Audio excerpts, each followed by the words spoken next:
जाते हैं लेकिन मोटिवा उनको रोक लेती है। मोटिवा बोलती है सुबह सुबह कहाँ जा रहे हो? प्रेम बोलता है मोटिवा ऑफिस के लिए, मीटिंग में जाना है ना। मोटिवा बोलती है तुम तो मीटिंग में जा रहे हो लेकिन ये राही कहाँ जा रही है?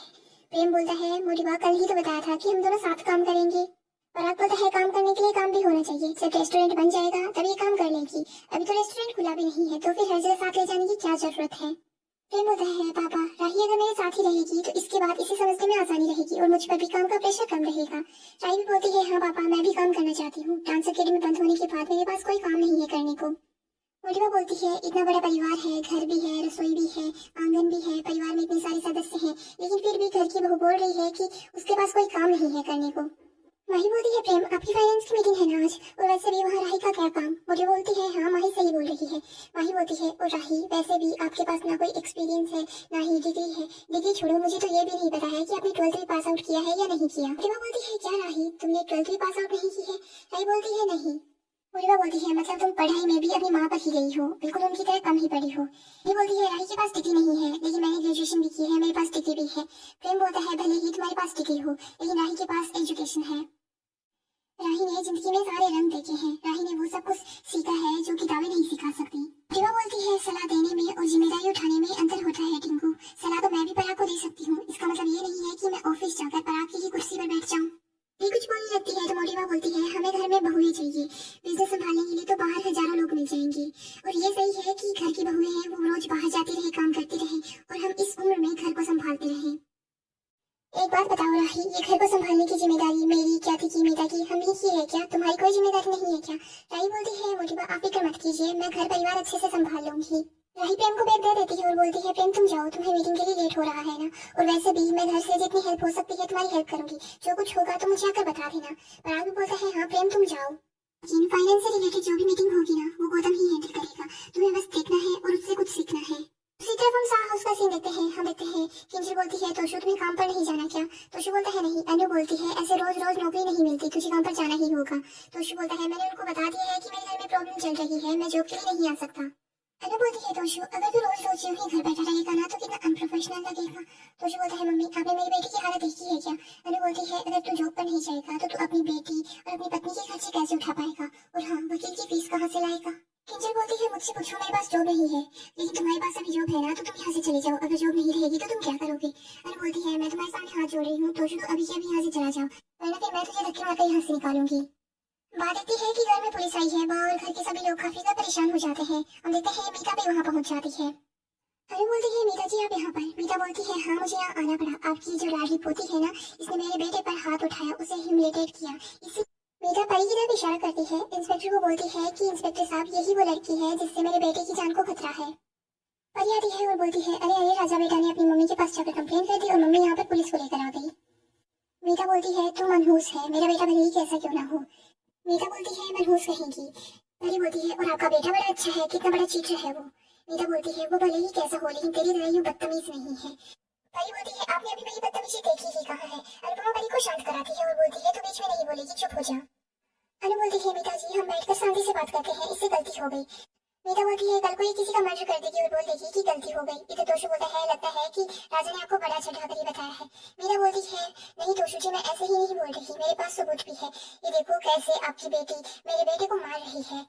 आपको क्या लगा था इतना सब कुछ हो जाएगा और हम लोग चुप बैठे रहेंगे? नहीं हम कोठारी है, हम चुप रहने वालों में से नहीं है। इधर पा मीता के सामने हाथ जोड़ती है और बोलती है मीता जी परी को माफ कर दो। बाबूजी भी बोलते हैं कि मैं भी परी की तरफ से माफी मांगता हूँ।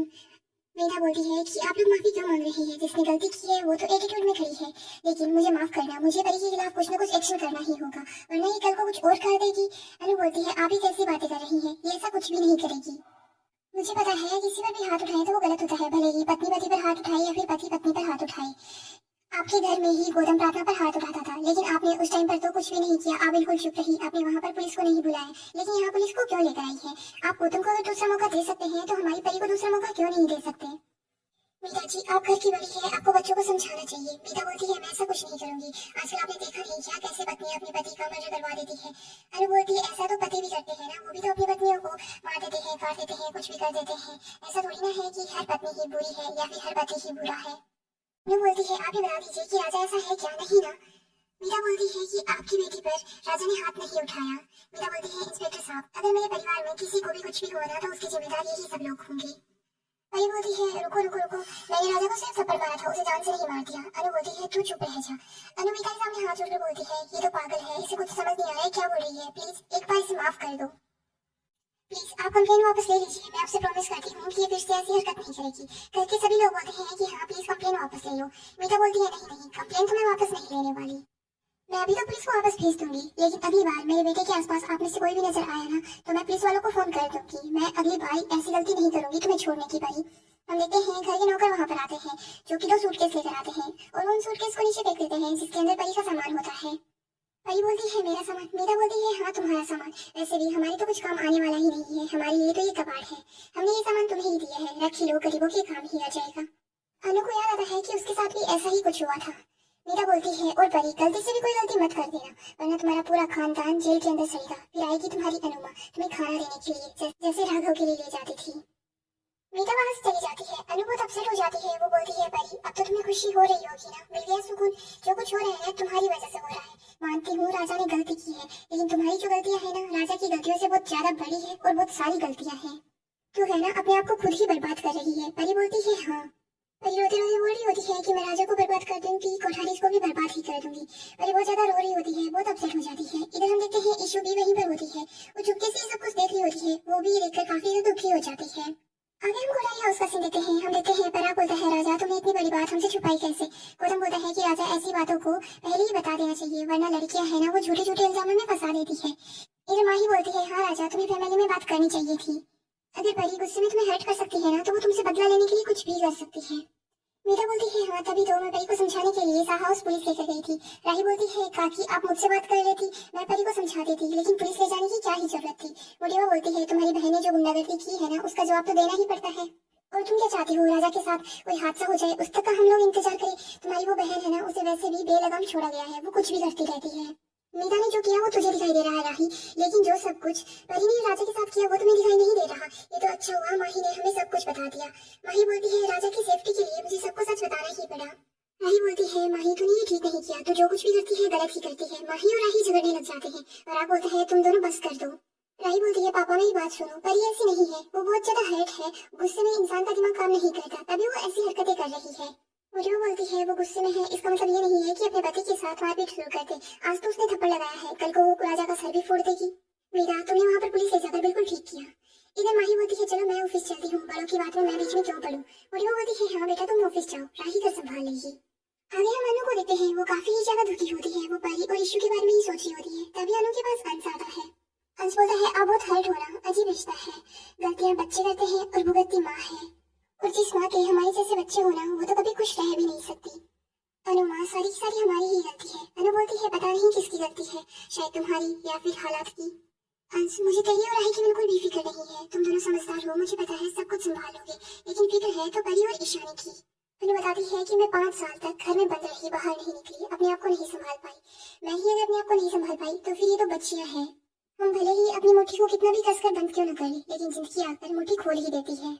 लेकिन अब भले ही कुछ भी हो जाए लेकिन मैं अपने बच्चों की जिंदगी बिगड़ने नहीं दूंगी, पहले भी लड़ी थी और अभी भी लड़ूंगी। पहले मैं अपने बच्चों के लिए लड़ी थी लेकिन अब मैं अपने बच्चों के लिए लड़ूंगी। अंश बोलता है अनुमा अगर ईशानी और परी यहाँ रही ना तो वो दोनों कभी भी ठीक नहीं हो पाएगी।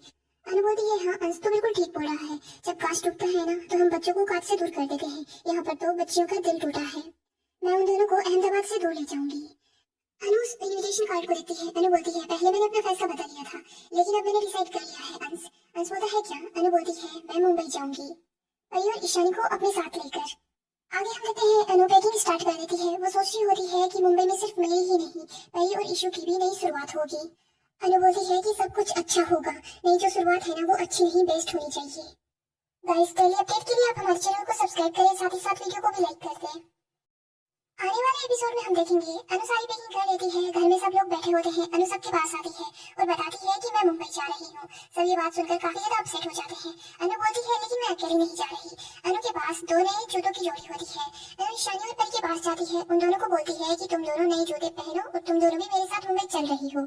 परी बोलती है नहीं मुझे यहाँ से कहीं नहीं जाना। ईशू भी बोलती है हाँ मुझे भी नहीं जाना।